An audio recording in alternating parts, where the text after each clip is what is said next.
Eric Anderson is a two-time Emmy award-winning director. He is known in part for crafting some of television's most iconic title sequences. He also directs several commercials that I promise you've seen. And side note, was elected to the executive committee of the Emmy Awards at the Academy of Television and Art Scientists. So here's the situation. This dude eats, breathes, has lived his entire life making things. Y'all haven't even heard half the story. Starting off as a successful musician and owner of a recording studio, he decided to leave it all behind and go into the world of film. What he's learned over the past few decades is wild. I ran across him on Instagram, loved his visual work. So good. And y'all know me, I'm weird. I'm like, Eric, I want to know who you are. In this conversation, you're going to hear, as a creative, it's imperative that we get bored sometimes. Is there a spiritual element to creativity? And how to differentiate between a dry spell in your work and the realization that maybe I shouldn't be doing this. This, my friend, is the wildly talented Eric Anderson. So I think boredom is something that everybody should aspire to because it's kind of what keeps you creative. The times I've been cautious in my life have been the least productive and the most boring times of my life. The times where I've been a little crazy and getting in well over my head have always completely turned out just fine. Is it true that the studio was haunted? That's what you said on somewhere else. Oh yeah, it's haunted. You know it was. People saw things there.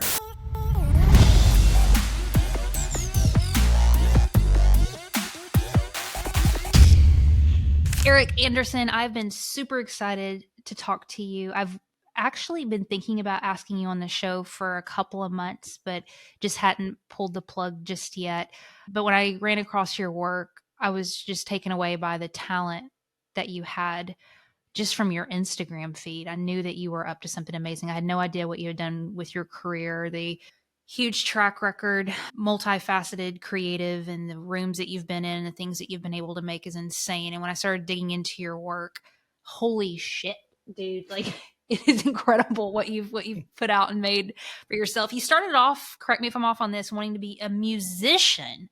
The love you had originally was music, I believe. So start me off there because I want to go through a little bit of your life story and then I have some creative process questions. Sure. But super pumped you came on the show. Thanks for joining us. Tell me about this music situation. Well, I was a successful musician. I think I could have been a studio musician for my livelihood. That's what I started doing. Really? Yeah, I was, and it really, it's just a lifelong story, and it goes so deep. So I made friends with this kid in middle school, and he said, "Hey, you should play the bass because there's all these guitarists, and we don't have a bass player, and you should play the bass because you're, a good guy." And I said, "Oh, okay." So I went home and I said, "Hey, I'm going to play the bass," and so we went and rented a bass guitar from Jerry's Music. And my mom was like, if you're going to play the bass, you're going to learn how to do it right. So, you're going to take lessons. So the guitar hero in town was, the guitar teacher. So I went to my first lesson and he said, "Hey, learn this one song by Cheap Trick." And I was like, okay, great, for next week. Right. So I went home and I learned the one song in about 2 lessons and I learned the entire record. And I was able to play the entire record. It was like, it came so natural to me. Playing bass was really easy. I failed at, playing acoustic guitar, but playing bass was really easy. So I went back for my next lesson. And then he said, "Did you learn that one song?" And I said, "I learned the record." And he's like, "Oh, bullshit." It's like, "No way you learned the record." And I was like, "I learned the entire record." And so I played it for him. And he said, "You're going to be a great bassist."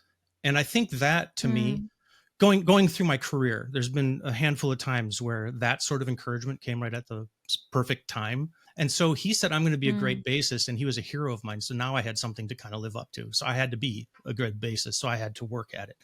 So that's how I started my freshman year of high school. And then I went on to start recording I made my own, multi-track system with 2 cassette decks and bouncing back and forth and playing an instrument when I was bouncing and going back. And that led to me becoming good friends with my friend Mark Walk, and he and I started recording together. But he got a job at this music store, and the music store allowed him to take home equipment on Friday night or on Saturday night, as long as it was back in the office or back in the store by the time it opened. And so we would just record all weekend, multi-track recording. And this is the early 80s, probably 84. A lot of this stuff was brand new, but we would take a multi-track system home. We would take Roland keyboards. We'd take the, 808 drum machines and all this sort of stuff, wire this whole house that he was renting up at the time for $65 a month We would, run microphones everywhere, put things in the bathrooms and stuff. And we were just amazed. And at the time, we were both studying music together. But us studying music wasn't as interesting as being a recording artist. Because the recording was just like so amazing to us. Where studying music was like, what is this fugue? Here's ear things, and Right. and it was just like it just didn't seem so engaging. And one of my heroes being Brian Eno, who used the recording studio as an instrument, is like where we kind of headed off. Long story short, we started recording together. People started hiring us to record things. And then this one guy hired us to record a record for him. And this is when I was at Minneapolis College of Art Design. And Mark was living in Madison, but we still worked together. And we recorded this guy's album, and it was called Mean Old Elephant. It was this group called Mean Old Elephant. We put out one EP. Mean Old Elephant. Mean, That's awesome. Mean Old Elephant. And we put out this one EP, and he said to us, he goes, you know what? I want to start a recording studio, and I want you guys to run it. And I'm all of 21. And I said, okay. And so we ended up turning into Padm, the Padm recording studios, which is still in business, 35 years. Yeah. 35 years later, it's still in business. It's one of the legendary recording studios in the country. And that's really kind of where it ended up. At the same time, I had a record deal with Columbia Records. They were, recording my band. I was working in the studio, recording, other bands. I recorded with a lot of, like the Minneapolis stuff, the Jayhawks, Soul Asylum. I worked with a lot of really, huge engineers and producers that kind of came through there. And I was firmly entrenched. I thought that's what I was going to do. But then I turned 26, and I thought to myself, it's like, do I love doing this, or am I good at it? It's all I've known. It's all I've been doing. And so I had, I guess, what people refer to as a quarter life crisis, like kind of when you get 26, 27, you're like, oh, what am I going to do with my life? And I just had a lot of questions about doing music. So I left, I quit, and I went back to film school, and I had no plan. And at this point, I've already engineered an album that went on to win a Grammy, multi-platinum album that won a Grammy. I was one of the engineers on that record. Nirvana, was in the recording studio at the time. It was a huge success. And I don't know, I just wasn't feeling it. So I went back to school. No idea what I wanted to do. Can I stop you right there? Yeah, go ahead. Yeah. I got two quick questions. Well, Sure. I don't know if they're quick questions, but two questions.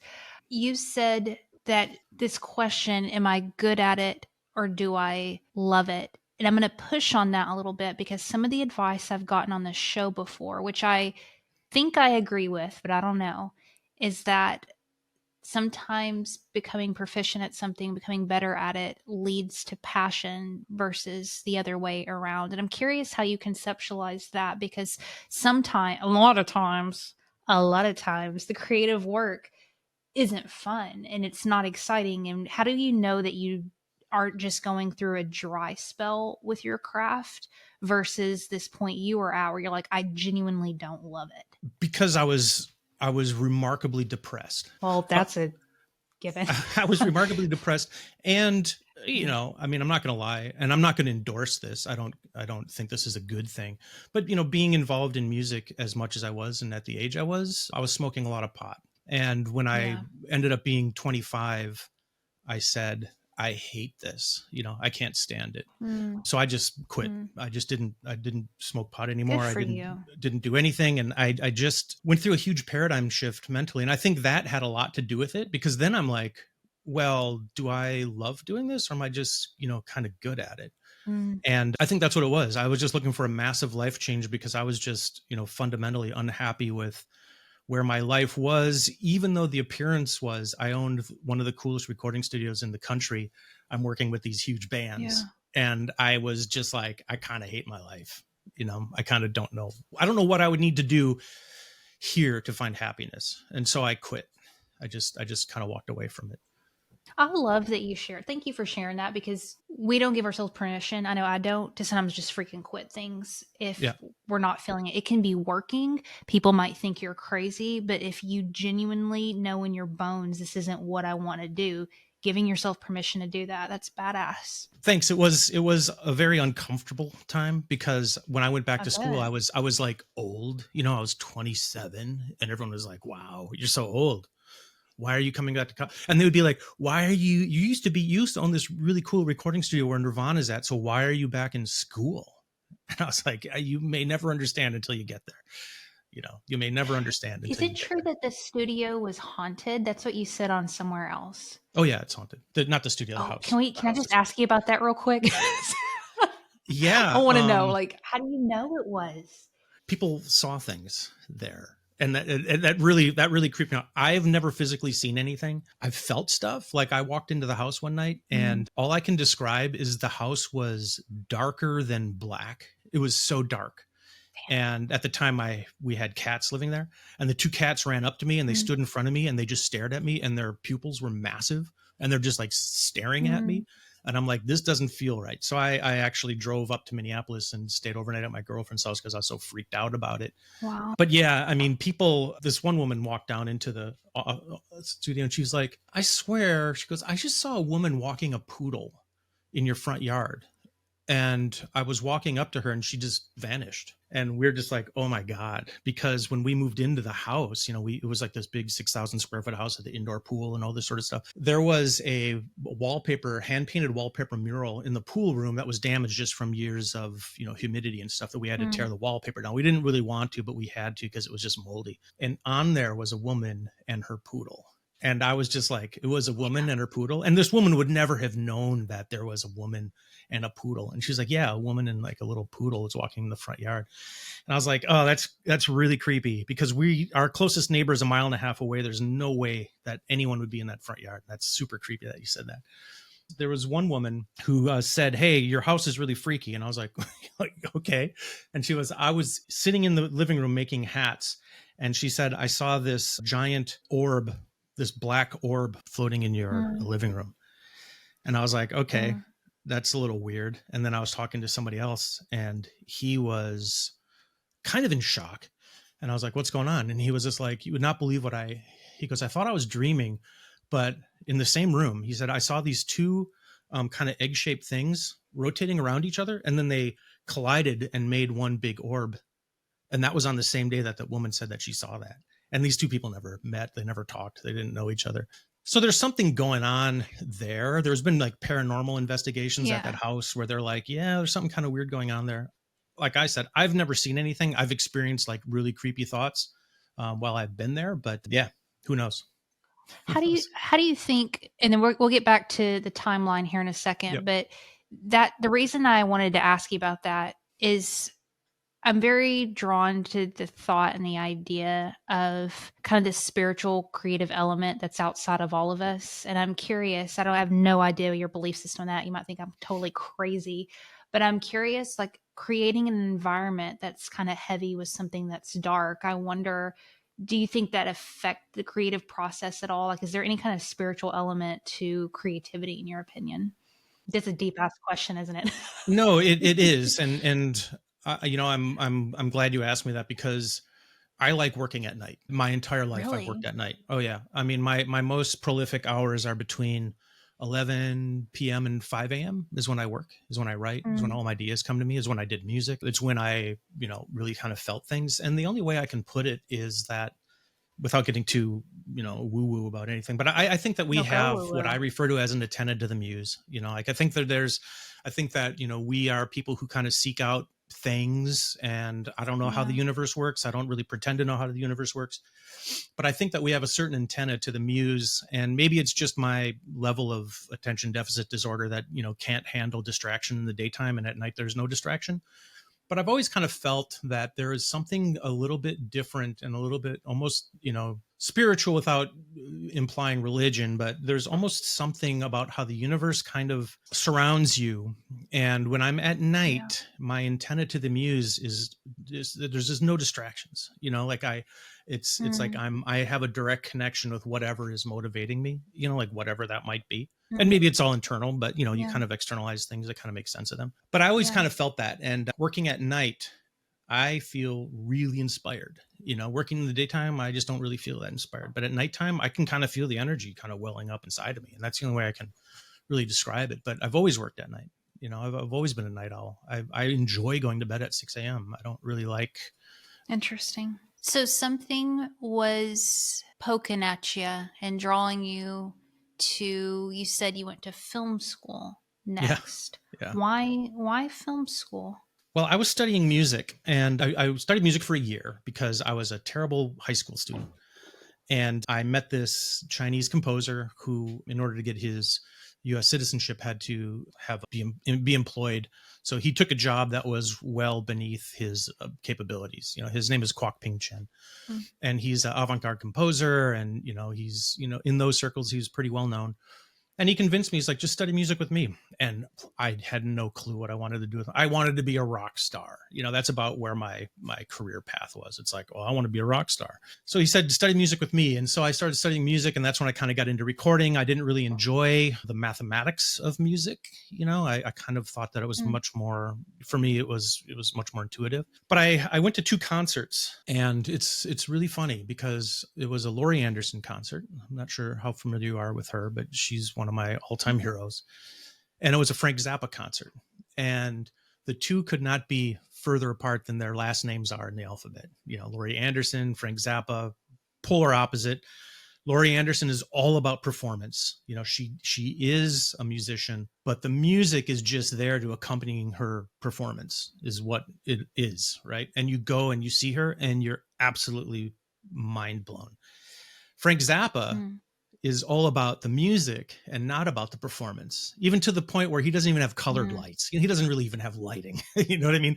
And I went to see his Shut Up and Play Your Guitar tour, and Laurie Anderson was profound. And I couldn't even speak after I saw her in concert. And Frank Zappa, I was kind of waiting to leave. And when I saw Laurie Anderson, I was like, screw it. This is what I'm going to do.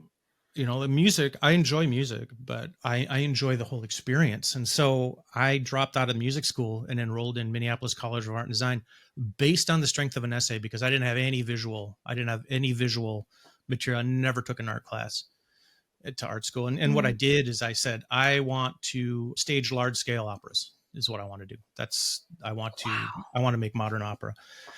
And they liked my essay, and they said, and this was at a time too where getting into college was a lot different than it is now, but they liked my essay, and they were just like, yeah, this would be kind of, this guy will be a trip. Let's have this guy come into our school. He'll be kind of a trip because he seems nuts. So I made my own interdisciplinary degree, which was sound and film, because Laurie Anderson did film. And I didn't want to be a film maker. I liked film growing up, but I was never like one of those people who, wanted to be a director or anything.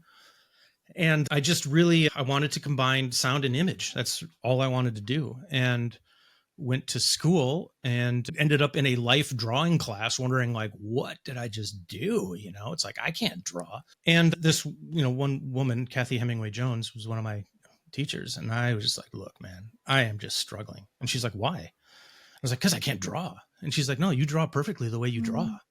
Your drawing is interesting. It's like, yeah, you're not rendering things exactly the way you look, but look at all your line qualities here. They have a character. And she's like, that to me is infinitely more important than whether or not you can draw or render something. And I was just like, oh my God, so I stayed in school, and that's why I stayed in school until my music career took off. And that's what I dropped out of school to, pursue the recording studio. Did that for years and went back to school, got my degree, and moved out to Seattle. Again, I had no idea what I wanted to do in Seattle. I got a job traveling around the country filming hot rod shows. And so every Thursday night or Friday, I would hop on a plane, travel to somewhere, shoot a hot rod show, fly back Sunday night or Monday morning, log all the tape, take Wednesday off, and repeat it again on Thursday. And I had no interest in cars. It's like, I think cars are cool. So that's what I did. Right. And then once that job kind of, came to an end, I had no idea what I wanted to do. So because I had an interest in film and because I had experience with audio, I just started doing live sound for movies, for independent films. Having never done that before, I'm like, how hard does it be? It's one mic and you kind of fix the acoustics in the room. Like, how hard can this be? So I did that. And through that, I got into conversations with people who are just like, the biggest thing out here that we need are editors. Like, there's no place for independent films to edit. And I was like, oh, I love editing. I did really good in editing in film school. I mean, matter of fact, one of those rare instances of encouragement happened when I was in film school, where I was just supposed to shoot something. So I shot a bunch of airplanes against a cloudy sky and went into the edit suite and cut those together to a piece of music that I created, because my, visual film and audio was my major. And I had at that time a film teacher everyone was like so frightened of. This guy, everyone was so scared of this guy because he wasn't known for being nice or encouraging. And I played my piece for him, and I was just like, yeah, I'm I'm bracing to get ripped apart. And I finished doing this piece, and he sat down and he went like this, and he turns around and looks at me back by the projector, and I was like, okay, here it comes. And he goes, "You are going to be a fantastic editor." He goes, "This was incredible. You're going to be an incredible editor." He goes, "Have you edited before?" And I'm like, "Not really." He's like, you're going to be an incredible editor. I'll tell you that right now." So I had something to live up to. That happened twice for you, the bassist and then now him. Yeah. Wow. Yeah. And it had a profound effect on me. And I was able, after I won my first Emmy, I was able to meet up with him again. And I told him, I was like, "You are the reason I'm here. You might not realize that, you might not even remember it.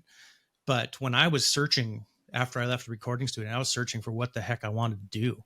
And I was empty. I was just like a little leaf in a stream, and that was taking me wherever. Like, I had no clue. And so I said, "But you turned around and you told me I was going to be a fantastic editor." And that really got me thinking, because I really enjoyed it.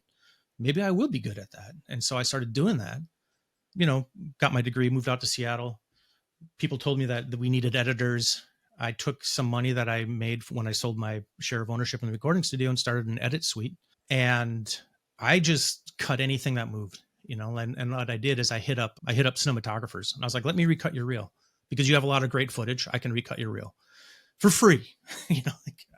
And my monthly nut was $1,000 is what I needed to live on. If I could earn $1,000, everything was covered. So I'd be fine. So I started doing that, and one thing led to another.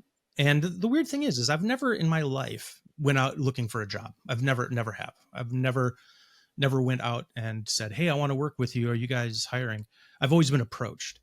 So I kind of made a little name for myself in the small community that is Seattle. And then I got a call from this woman who was recruiting people for a company called Digital Kitchen. I'd never heard of them. Yeah. I scoffed at commercials. I was just like, yeah, I'm not going to do that. So I went out and met with Paul Matthias, and he and I really hit it off. And I was like, wow, this is really cool. And so he hired me. And within a week, I became head of editorial for his company. And within a year and a half, I edited the opening title sequence to 6 Feet Under and won an Emmy. So it just happened so damn fast. And then our company went, Digital Kitchen at the time was about 12 people. Within the next 3 years, it was up to 400. Wow. Right. Yeah. Wow. It was a wild time. So I have literally a list here of questions about creative process, your mindset with some of these things, especially because I feel like as an outsider who has known you for a whole 24 minutes and reading up on you this past weekend, I kept feeling like what I saw with your work is you're a bridge. You're able to just take so many different concepts and put them together in unique ways. I mean, that is what creativity is essentially. But, for you to be able to pair visual with sound and be able to hear somebody's idea and actually put it out there where they can physically see it. I mean, there's so much internally there that I want to learn from you about. But before we get there, can you take us from Digital Kitchen, because you didn't stay there,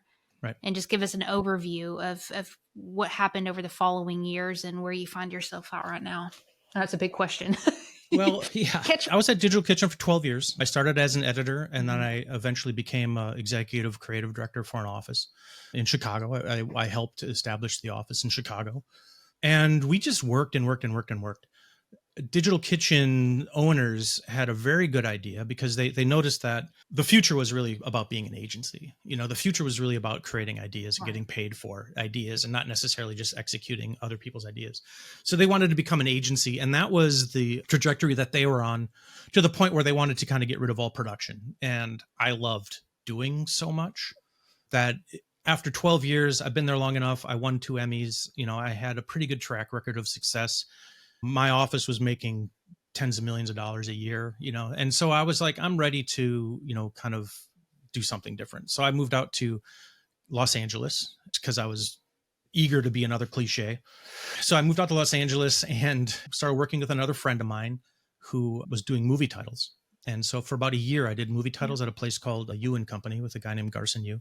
And that was good. I didn't enjoy making film titles as much as TV titles because there's a huge difference between those two things. TV titles are run by writers. Film titles are run by directors. A writer comes at you with a concept and they want you to develop a concept. They're like, for Dexter, he's like, he's a serial killer, but he's a good guy, and that's pretty much all they told me. But for movies, they're like, we have, whatever, 1,800 frames and we need to say these things and it needs to be this and it needs to be this. And this is the first scene of the movie. And you're like, okay, so it's more of an execution thing, unless you do man on end titles. But, the TV titles for me were really, much more interesting. And that's my whole trajectory there. So after doing movie titles, I, hit up a friend of mine from college and he was just like, hey, whenever you want to come over and work at my company as a creative director/director, let me know. And I was like, okay, I think it's about time. So I went to work at this place called Logan with Ben Conrad and Alexei Tailovich. And I was a creative director and a director, so anything that they had that wasn't necessarily right for any one of the directors on the roster, all those jobs came to me. So if you look at my reel and you're seeing like, oh, he's done liquid, he's done stagecraft, he's done beauty, he's done product. That's why, because I was the Swiss Army knife in that, one of the Swiss Army knives in that company. And then I kept on bidding against a company called Moving Picture Company, which I've never heard of before. And then they reached out and they said, you've beat us on a couple of jobs. We'd like to talk to you about coming here to work with us. And so I went over to Moving Picture Company and headed one of their divisions called MPC Creative. And our intention was to turn it into a hybrid, kind of creative agency. And we did that for about 5 years and was very successful. But, the parent company, Technicolor, bought MPC's biggest competitor and then combined those two companies together. So my creative division, which was about 3 years old, was deemed redundant, and so they kind of shut that down. But the guys from MPC were so cool with me. They're like, look, you cultivated these clients over the years. I have a shoot coming up with these clients. And they're just like, just take them, you just take them. And so I took those clients and went on my own. And now I'm a freelance director, I'm a freelance director and I do commercial work for my living, for my job. I no longer edit as part of my job. I'm a director. I do photography. So that's kind of how I ended up. In the meantime, I followed another path that was, becoming a governor for the Emmys. And so I was a governor for the Emmys for 5 years. And I ran the TV title, main title category, and I created a new category for motion design. So those two things are what I did. So I've always had my hands in it. And I think one of the things that's kind of interesting about my career is what I'm doing now is the only time that I have decided to do something that I'm already good at. Every other time I've done, it's like, I can do that. I can probably do that. Film titles. Yeah, I can do film titles. Editing commercials. I can edit commercials. I actually lied my way into my first job at Digital Kitchen. They said, Eric, do you know how to use an Avid? And I was like, absolutely. And they said, great, because we want to have you do a session with the head of marketing for FX Network Monday. And I was like, yeah, no problem. And I've never even seen an Avid before.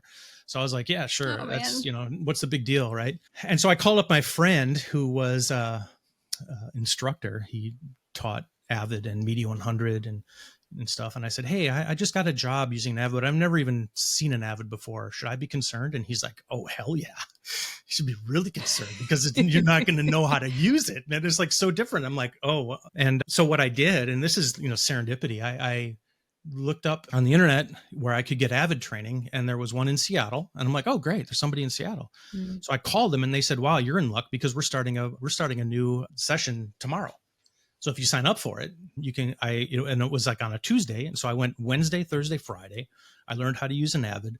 Saturday and Sunday, they granted me access, so I could work on my own to kind of get a little bit more familiar. And then Monday I walk in and I'm with the head of marketing for FX. Yeah. So I completely lied my way into that. That went really well. And then, how I lied my way into directing is, Paul, the founder of Digital Kitchen, walked into my edit suite one day and he said, Eric, you've directed music videos, right? And I said, yeah. And he's like, oh God, thank God, because we need somebody to direct this piece next week. And I was like, yeah, that's no problem. So I had to go home and figure out how I was going to direct this thing. So So what I've do you always think? kind of put myself, I've always reckless, right? Just kind of reckless, Yeah. and not being cautious at all. The times I've been cautious in my life have been the least productive and the most boring times of my life. The times where I've been a little crazy and getting in well over my head have always completely turned out just fine. So the common advice, is niching down and getting excellent and becoming a master at one thing. And we were just talking before we hit record. Sam Jones was one of the first people I felt like who, not that I needed permission, but kind of gave me permission to say, be multifaceted. I'm multifaceted. I ride dirt bikes and I direct and I have photography and, you know, he's a writer and he likes to cook and he does all of these things. And it meant a lot to me for him to say that because I've always felt I'm like you. If somebody's like, hey, Heather, you know how to do this? I'm like, hell yeah, I do. I'll figure it out. Right. Yeah. Because I'm also just very curious. I'm so curious about the world. I'm curious though, with you looking back over your career, are you glad you approach things that way? Do you wish you would have reeled things back at all? What are some of your reflections looking back over those Oh, that I years? was too cautious. Yeah, I was way too Still? cautious. Oh yeah. Still? Tell Still, me more. yeah. No, No, I no, no. I think. mean, you think that you were too cautious, even though you lived very adventurously and said yes to things. Oh yeah, absolutely. I should be doing much different things than I think I am now. I mean, that's kind of the pressure that I have on myself, and I should be a much more prolific at what I do. I wrestle a lot with procrastination, but that all comes, I think, from an area of perfectionism. And Mm, perfectionism, procrastination, and self doubt are like yin and yang. I mean, they all completely work together. totally. But I don't like conflict. I don't like conflict. I don't like unhealthy competition and all that sort of stuff. So I think whenever that situation has come up, I've avoided it. And I think looking back, I shouldn't have Mm. avoided it. I should have said, like, what's the big deal? Like, what's the big deal? I should really have more films that I made under my belt. There's a lot of things that I really should have done, and I should have done more. And it kind of goes back to what Andy Warhol told Lou Reed. Like Andy Warhol said to Lou, it's like, did you write any songs? And he's like, yeah, I wrote a song, but I lied. He didn't write any songs. And Andy Warhol said, you only wrote one song. You should have wrote 10. And Lou Reed hadn't written any. So I kind of feel that Mm. I need kind of an Andy Warhol on my shoulders, pushing me forward. So yeah, I should have taken bigger risks. I should have taken bigger chances. I shouldn't have been so afraid to fail, even though I hadn't really been afraid to fail. In hindsight, if I could go back, I would just be a lot more bold about how I went through things. I'm so glad you said that, Eric. I know you don't know me from anything, but if I were to guess one thing that I would look back and tell myself it'd be the same thing because I'm just like you. I think I have a lot of really great ideas and I feel so many nudges. I like how you said this fear of conflict, challenging ideas, saying, no, I don't like that idea, or not being aggressive enough to get the part or the role or whatever it is. It's almost like this Southern, like, you go on ahead, you know what I mean? And Sure. I have that in my bones. And so I appreciate you sharing that side to things. I wanted to dig in, if it's okay, a little bit to your creative process because despite you saying you wish that you'd been Mm. more aggressive and done more things, what you have created is incredible. And it is a gift that you have. But I know that there's things that you've learned along the way that's helped you become a better storyteller. So I know we could go a lot of directions with this, but what I wanted to really dig into is this idea of bringing something to life. Like you just said earlier, somebody will give you a concept with something, and you almost have to create the world in your head and birth it. Dexter, he's a serial killer, but he's actually a nice guy or Yeah. whatever. When you're getting these little breadcrumbs of something and you have to form an entire world, what is your process there? Do you go to writing first? How do you, or does it come instinctually to you? Anything you want to share with your process? Um, a lot of things do come really instinctually. Okay. Like one of the first things that I thought of with Dexter that I thought was so interesting, and it's a concept that they decided to not take, was that the word Dexter in all caps is exactly the same right side up as it is upside down. So DEX, except for the T and the R. They're the same word upside down as it is right side up. And so I wanted to kind of use that. That's the first thing that kind of came to me when I was saying he's a serial killer, but he's a good guy. And he's exactly the same person in both worlds. And I was like, it's so interesting. They didn't do that on purpose? They didn't choose that word on purpose? No, it was based on a book. That out. Yeah, it was based on a book.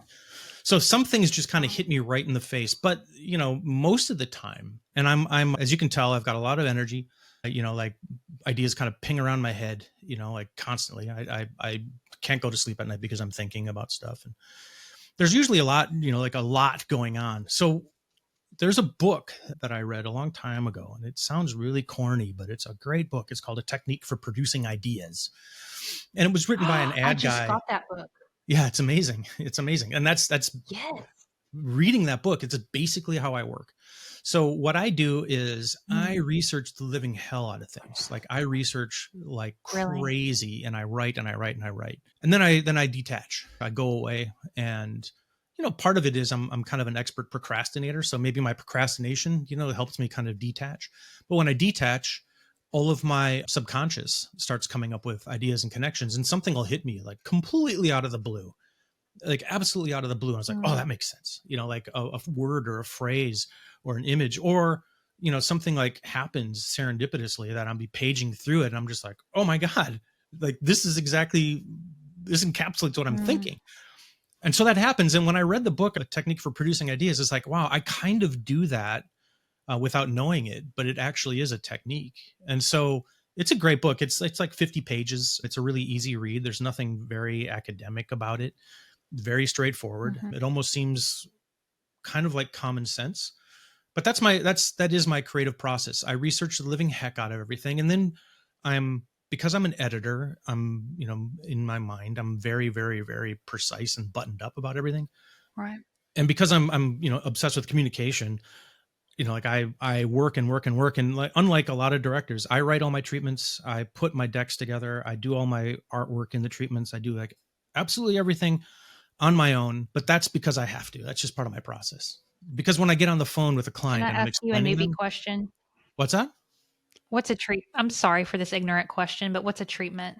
Oh, a treatment. I'm working on one right now, which I'm really excited about. It's an independent project, but basically a treatment is a director's vision on how I'm going to make your piece. If it's a commercial, and I do a lot of work for Fidelity, they kind of come to me with a good, like a solid concept, but there's enough there for me to add things to it. It's like, how are we going to do this? And so what a treatment is me gathering all this information from a agency or a client, and then kind of putting it back to them and setting a plan. Like, this is what's going to happen.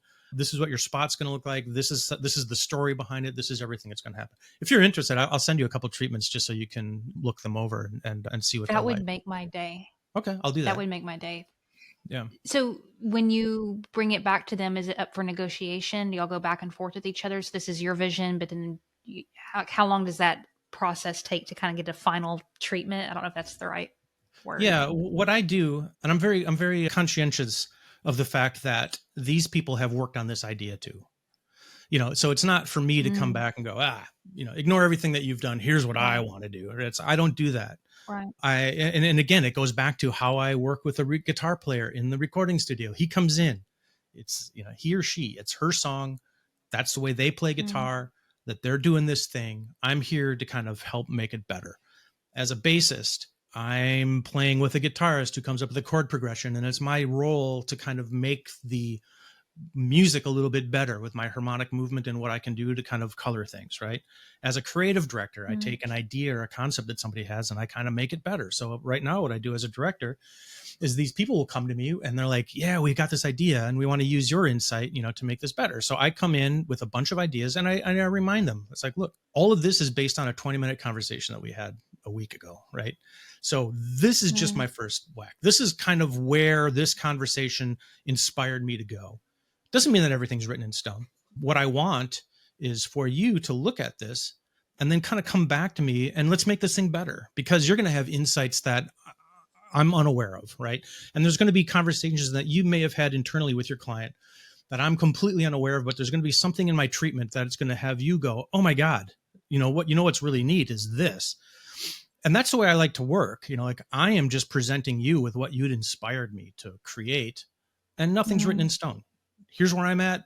You gave me where you're at. I gave you where I'm at. Let's work together and kind of make this thing the way we both want it up until time of production. And then when we're on set, we have absolutely nothing to worry about except for, just performances, camera, all this sort of stuff. We don't make anything up. So a treatment is basically an invite to have people collaborate with what they've inspired me to do, is the way I look at it. And that usually takes, the call will be about an hour, and then they may award the job a couple of days later, and then we work together for a couple of weeks up until production. And how much does all of that consume you when you're in the middle of production? Is it all you think about, or are you able to put it to the side? No, it's all I think about. I wanted to be able to kind of concentrate on one job at a time.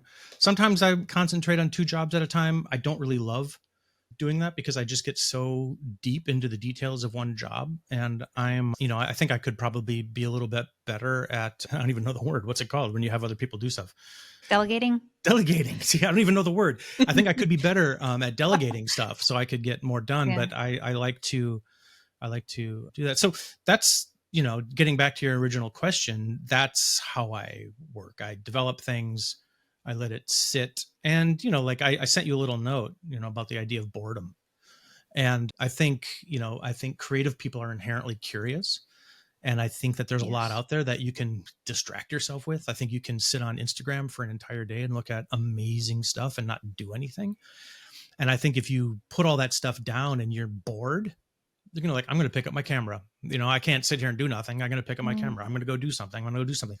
So I think boredom is something that everybody should aspire to, because it's kind of what keeps you creative. Let's press into this just a little bit. This is where I want to say that I'm a newly discovered creative. I just realized a couple of years ago that I'm creative, and now it all makes sense. Mm-hmm. And I've been going deep down the rabbit hole, learning about process craft, all the things, and interviewing incredible people like you. And I get kind of envious when I talk to folks who are doing I don't want to say real production, but another caliber of work, because it seems as though, and please tell me where I'm missing the mark here, that there's more concentrated effort, a collaborative thing on one piece, and it's just really pushed to the point of excellence. And the reason I'm mildly envious of that is I kind of came up through the vein of content creators, mm-hmm. where you are taught, and rightfully so, that you spew out stuff to get better and better and better. Right. But there's such a heavy emphasis on produce. If you're not posting every single day or every other mm-hmm. day, you're falling behind. Yep. And there's less collaboration, because you see my team over here, they're great. So as a creator, I feel kind of this nudge, I want to really dive in deep to one idea and create something I'm really, really proud of. But I don't have those tools, resources just yet. Maybe that's an excuse. And I view myself as more of a content creator, which is a lot faster paced, and it doesn't feel as polished. And messy question, Eric, but I'm just curious your perception, because you've done things professionally for so long, and you mm-hmm. see what we're trying to do in the content creation space. And not to poo-poo on it, but am I wrong in saying that those two worlds are vastly different, and maybe we could learn a little bit more from the high-end production stuff? Or do you think that even matters where we're heading as a society? That was a big ass question. Sorry. No, it's funny. I was laughing when you said that, because I'm envious of the content creators. I'm really? Oh yeah. Yeah. I'm really envious of the content creators and the people who, whatever is driving them to do something every day. To me, I'm a workaholic and I'm lazy. Those two worlds, I can sit on the couch for 4 days straight and not do anything. I mean, I honestly can. It's not hard for me. Mm. And I look at these people who, are self-motivated and making things every day on their own. And I'm really envious of that whole process. And it's something that I'm working hard to I'm trying to write a book right now. And it's hard enough to just have time on my own without even any deadline or involving any other people, just to kind of get into my office and write, like that's really hard. So I'm really envious of that. I think where the world is going is production, money isn't getting bigger, advertising is free, Yeah. I mean, I just don't think that the world is going to be these massive, Byzantine productions forever. I think advertising is at a point right now where it's really trying to figure out its future. And, they hire influencers and stuff to kind of create messages. And I don't know if I'm even answering that question right. I mean, the only thing about me was, having this insane curiosity and maybe mixed with some sort of underground, narcissistic feel that I had to get my idea out there, that I did stuff, but I have so Yeah. much work that I don't put out there because I'm still trying to find my voice. And I realize I don't have one yet. I don't really have the voice that I want to After all have. this time, you feel that way. Oh yeah. I think Mhm. I'm the book I'm working on right now is called Things I Know to Be True and the Stuff Todd Told Me. And it's really about my upbringing and all the things that I've had experienced firsthand, and then the stories that are kind of Mhm. secondhand stuff. So it's kind of a mixture between Mhm. mythology and actual things. But I don't really think that I have an adequate voice visually yet to be able to kind of put that together, unless I lean on a large production. So like me as a Mm. person working on my own, and if you look through my Instagram page, you can see that I messed around a little bit with storytelling and with illustration. I do some Yeah. photography, that I like, but all the stuff that I'm working toward finding my voice, that's a part of it, but I'm not putting it out there as my voice because I want to develop something that I think is, kind of to the level of what I do in my profession. And I don't really want to be who I am as this one person and then have some incredibly amateurish stuff come out, because then it's going to kind of undermine, Mm. this monolithic Yeah. mythology that I've created for myself as being one thing. So I want Yeah. to find my voice before I put something out there. And that's been really hard. And I'm envious of people who can just do it, because I think that ideas are great. I think execution is everything, and I think that, there's so many amazing ideas and there's so many amazing artists that I know who haven't created anything. And there's so many Mm. people who have the ability to execute, and those are the ones who are successful. And what I would tell my people that I'd work with, you don't have to wait to be the best. And I'm contradicting what I'm saying, but it's like, if the best people were the most successful, then everything would be amazing. But not everything's amazing. So you have to figure out, like, what is success? Like, how do Mm. people get success? And how can you learn from those people with the talent level that you have that might be greater than the people who are more successful than you? So like, what is that? Like, Mm. that's what people need to Yeah. figure out. So for me, working on huge productions has been a bit of a hindrance because I, rely on a pretty big apparatus of other really talented professionals to help me, convey my ideas. But then working with just myself, I'm like, wow, I have a production designer, who I collaborate with. I have a cinematographer who I collaborate with. I have all these people who I collaborate with, and we do create consistent visions that are very unique to what I think. But without those people, I'm left with getting the skills of being a good photographer, where I think my vision is Mm. going to be up to where it is in my professional life. Does that make any sense at It all? does. Yeah. I think where we're meeting at in the middle here is, you talk about letting go of some of the production quality and the need for that to be able to take more action. And then coming from the content creation side, I recognize and see the need for space and, like you said, boredom and taking time with something, because that's something I don't feel like I do enough, is Mm. take genuine time with something and turning my face and looking at it another angle, because everything is so fast that I don't know if I allow ideas to really mature that the way that they could. So it's like this I hate the word balance. It drives me nuts because it sounds Yeah. so boring, but Yeah. there has to be something to be in the middle of there. You know what I Mm. mean? Well, what I would have to say is, I think, from where I view it, I think you're incredibly brave. I mean, I think you have the courage to do something that I'd love to do, but I just don't have the confidence in what you're doing for me to be able to do that. I look at these content creators, and especially people like you and, people like Sean, and people like Sam, who talk to Yeah. camera and they're on camera talent and they're doing these things and they're all brilliant. That's takes so much courage, courage that, like I say, I'm a behind the scenes person. The website that I have is the first website I've ever made in my life. I've never needed one, but I felt now I kind of need to tell my story. Yeah, you do.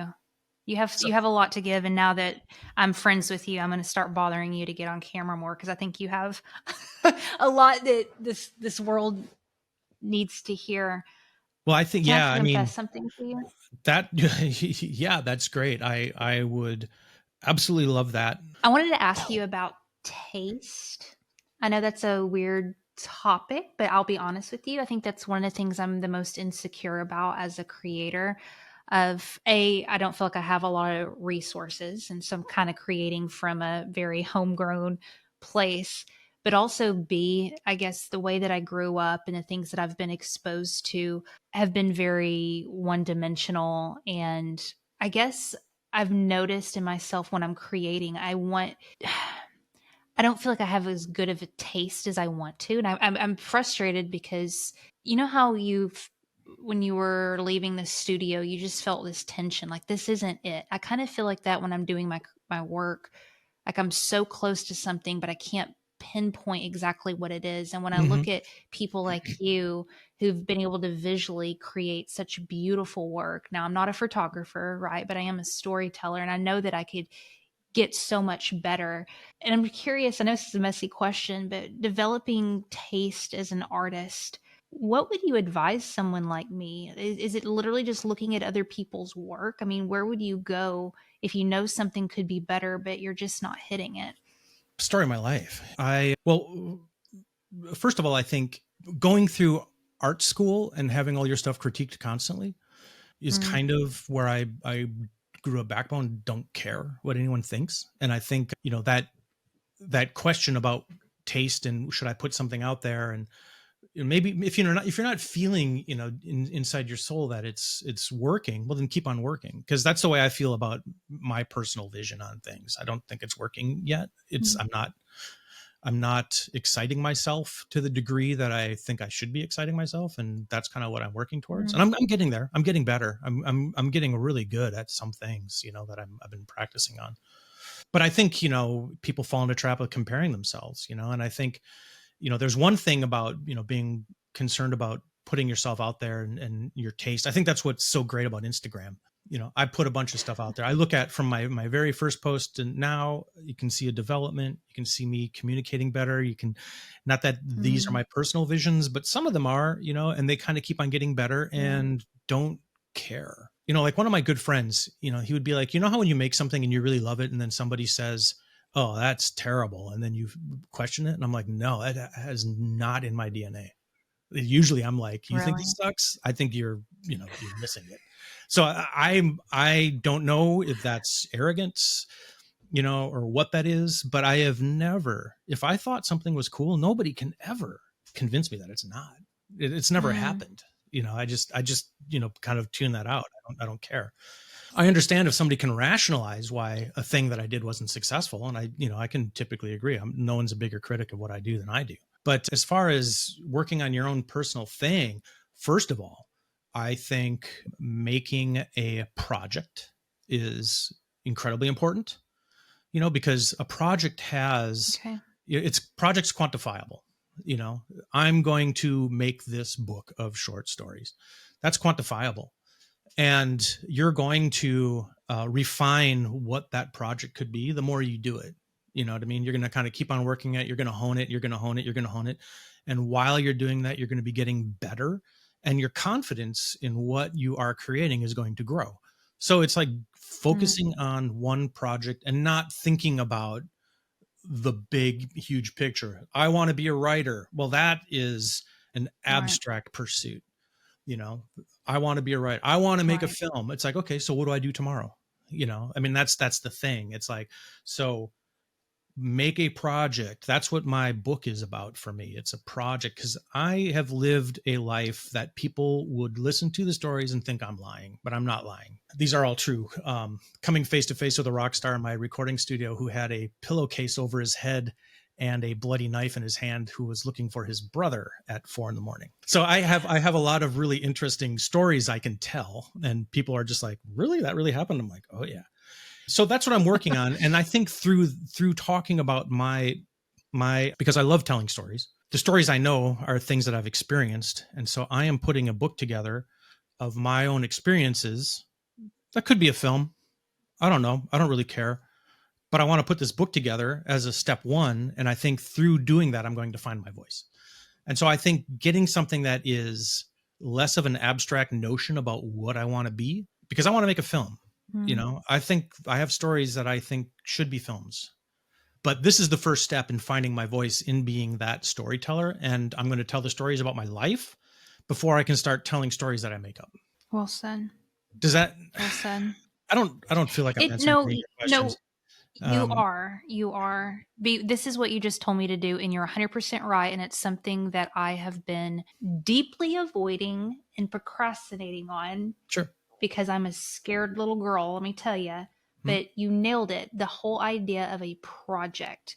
Yeah. I've started scripts before. I've written down stories. I haven't done anything with them. And so it's easy to kind of, with so many tools and so many things we could do, to frail around and just say, I can do anything. So you don't focus in and do one thing. So having a project is, And if you don't feeling finish, convicted. you never fail.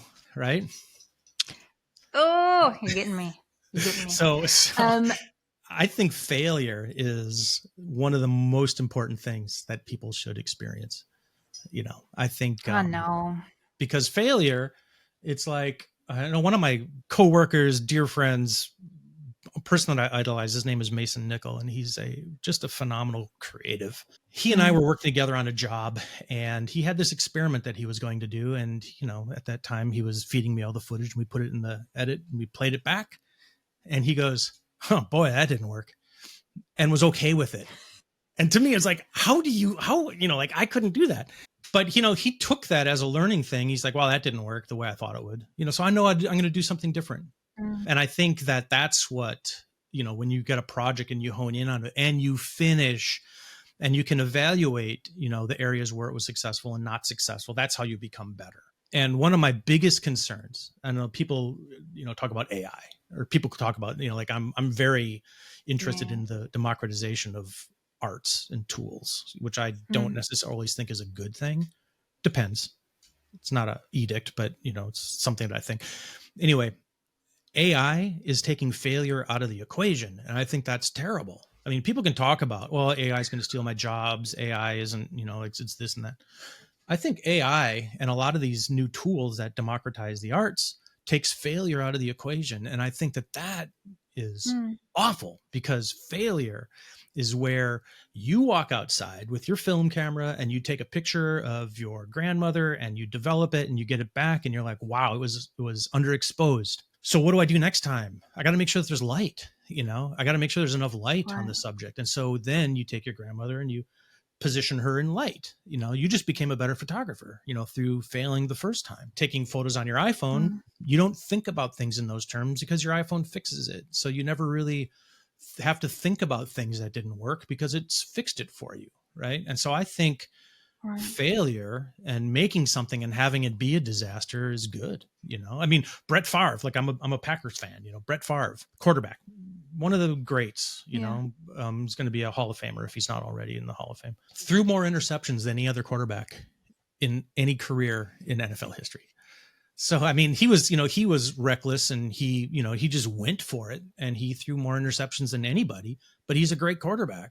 So clearly failure to him, you know, wasn't really something that held him back. You know, it was like he kept on going in the face of, you know, objective failure, throwing more interceptions than any other quarterback in NFL history. I think through failure, you get better. And then what you do is you see that your improvement, and then you kind of start getting a voice, and it's a whole process. But, you know, getting back to your point, how do getting a project and finishing a project and moving on? to another project and finishing it.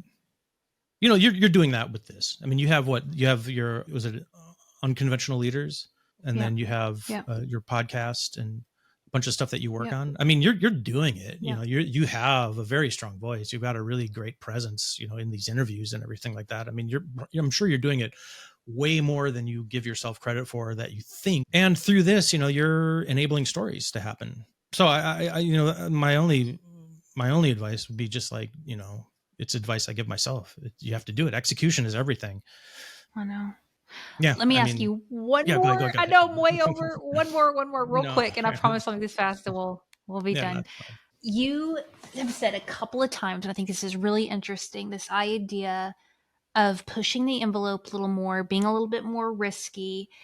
And I'm going to read a quote to you real quick that I have of you here. You were talking about the importance of being an artist is not technical ability, but it's the ability to think up new ideas and convey your ideas. That's the most important thing. So we get trapped. I know I get trapped in the technical side to stuff if I'm a good creator, but really the essence of it is this ideation process and the willingness and ability to push those ideas out the door.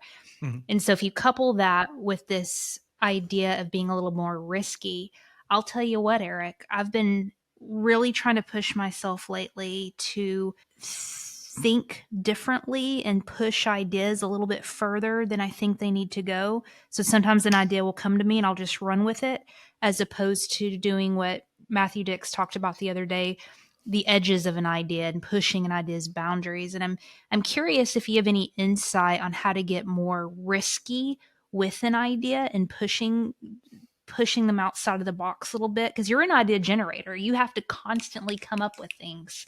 So is that just a practice? How would you advise me to stretch ideas a little bit more?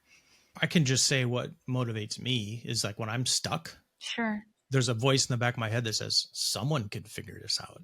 You know, someone could do something that's really amazing here. And then I'm like, gosh, you know, there is an answer here. You know, there is an answer. And so I keep on going for it. As far as pushing ideas out, I just get taken back, you know, to like, what do they call that? Lizard brain stuff. You know, like the first time I heard Kiss, you know, I heard Kiss shouted out loud when I was, you know, a child. And I'm tearing up right now just thinking about this.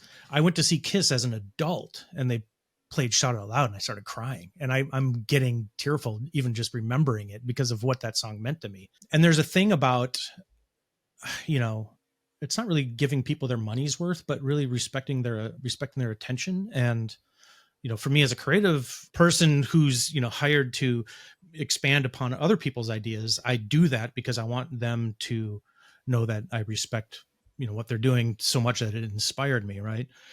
But as far as like pushing ideas out there, I'm my own biggest critic. You know, when I was editing, I could see my personality in my edits and it really bothered me. You know, it's like, oh, here you're trying to show off, you know, here you're trying to do this. And so I'm a really harsh critic on myself. Like there's been times in my life where I said everything that I've done is absolute garbage. You know, it's everything is terrible. And I still look at some of my best work and I'm like, yeah, there's really terrible aspects of this. So I keep on, you know, it's that failure that keeps me going. But as far as like expanding upon ideas and going out there and expanding upon them further, I don't know. I mean, I think it just kind of goes back to an inherent curiosity about what you're doing and how other people made you feel in the past, like work that's really gotten under your skin and work that's just, you know, you've been just like, wow, I would love to use whatever talents that I have to make somebody else feel the way that these people made me feel, you know, like that's something that keeps me going. And again, like, sure, tip. I'm probably a sociopath, you know, I'm probably a narcissist, you know, to like think that way, but that's kind of where I'm at. I want other people to feel, I want to return the gift that other people gave me. You know, it's like the first time I heard this record, you know, the first time I saw this concert, the first time I saw this movie, or the first time I discovered this photographer's work conjures emotions inside of me. And, you know, it's probably arrogance, but I kind of feel that I should spend my time doing this for other people. There's no technique. I think it's a brilliant way of there's no you know, like I can't tell you like, oh, here's, you know, this technique, other than the technique for producing ideas, which I think is going to lead you to that, using your unconscious to kind of develop things. But what I do so intuitively on many levels that, and I'm my own greatest critic. And when I was an editor, and I was a very good editor, I would just try to, it's like, oh, I've seen that before. I've seen that before. Like I want to do something, I kept on pushing it until I get to a point where I'm like so excited by it that I know other people will be. And this Yeah, I is don't why I know. love I don't know. I creativity mean, so much. Is it's so like, we said at the beginning, just kind of this idea of spirit, you know what I mean? And yeah, mhm. we can get better. Yeah, we can learn techniques. Yeah, I can pick your brain for an hour, but at the end of the day, it's how in tune are you with that nudge and that still small voice and trusting how you feel. And I think that's the most badass personal development church you could ever go to is leaning into that. It's beautiful. And listen, I kept you over. I think you are incredible. I think your work's brilliant. So much respect for you. I cannot believe you took time out of your day to talk to us, to spend time with us. Where would you like to direct our listeners to? I know you got a book coming out, which I'm really excited about. I'm going to Working push on that it. out the Yeah. door. I know that might be a little ways. So between now and then, what do you want our listeners to go to? You could go to my website, but I made the website for commercial clients, but I think maybe a lot of people Yeah. could get a lot of things out of it. I don't know. If anything else, see your work. It's Yeah. brilliant. Or just Instagram, I tell some funny stories on Instagram from time to time. A lot of times I'll show pictures of my dog too. Well, you said on your website you're funny as fuck. That's what you Yeah. said. Funny So as fuck. people are going to be I am pretty funny. wanting some I'm comfort. super funny. A lot of times people don't realize it, but don't realize how funny I am. But yeah, I'm really funny. When I was working with Conan O'Brien, I did the titles for his TV show when he was on the late night. And he was like saying, it's so interesting how us in the writer's room will write, because somebody will come up with an idea and like no one laughs really. Someone comes up with an idea and they're like, it might be the funniest thing I've ever heard in my life. It's like, yeah, that is. Isn't that funny? Yeah, that's hysterical. That's so funny. And I thought that was so interesting, because you would think a writer's room, that everyone would be laughing their heads off, but I can relate to that. No, it's so true. I was just on a call before this, and the guy was telling me he wants to develop his comedic skills. He said, "But I'm not funny. People don't laugh at me in real life." I said, "That's nothing to do with it. Most of the comedians I know, I never laugh when I'm hanging out with them. Right. Well, most of them are that's not the thing." kind of dark people. That's why they make such good. And like, Robin Williams was so great playing a creepy dude in a 1 hour photo. So great, because I think there's a lot of darkness in those comedians. Well, listen, all of it, your website with your permission, your Instagram will be linked up in the show notes if folks want to connect with you. Our very last question we asked all guests: what is something you are deeply questioning right now in this season of your life that you do not have the answer to? You're like, why I said yes to Heather Parody coming on our show? No, it's why a friend of mine was trying to get me to join a cult a number of years ago. And one of the things that he told me is, he said, you know how they train flies for a flea circus? You know how they train fleas for a flea circus? Because, fleas can jump like 20 feet. They can just jump, right? So how they train fleas for a flea circus is they put them in a container. So when they jump, they hit the top of the container, and then train themselves to not be able to jump high, because they don't want to hit the top of the container. So when that container's gone, the fly only jumps as high as the container would be. And that's how a flea circus works, where they have like little fleas kind of jumping over stuff, is because they've been trained to not extend themselves.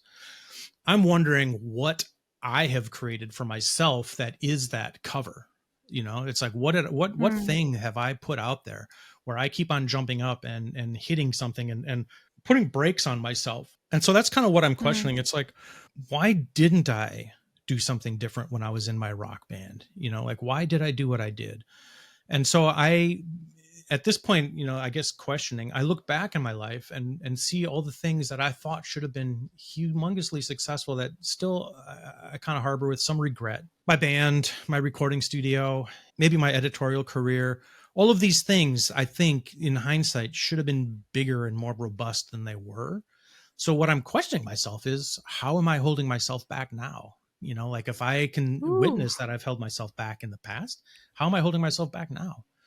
And that's hard to take, because there's a lot of really ugly truth there. But do I deserve attention? I don't know. Am I worthy of, are my ideas worthy, for other people to take the time for other people? I don't know. I'll find out. But Yeah, I mean, I think if there's anything that I'm questioning is like, how am I holding myself back now like I did in my past? Damn. I don't think there's anybody listening who can't relate to what you just said. I love your transparency, your honesty. I think you're far too modest. It's insane. It has been a freaking joy to have you, Eric Anderson. Thanks for agreeing to come on today. Well, thank you. I mean, I'm really honored to do this.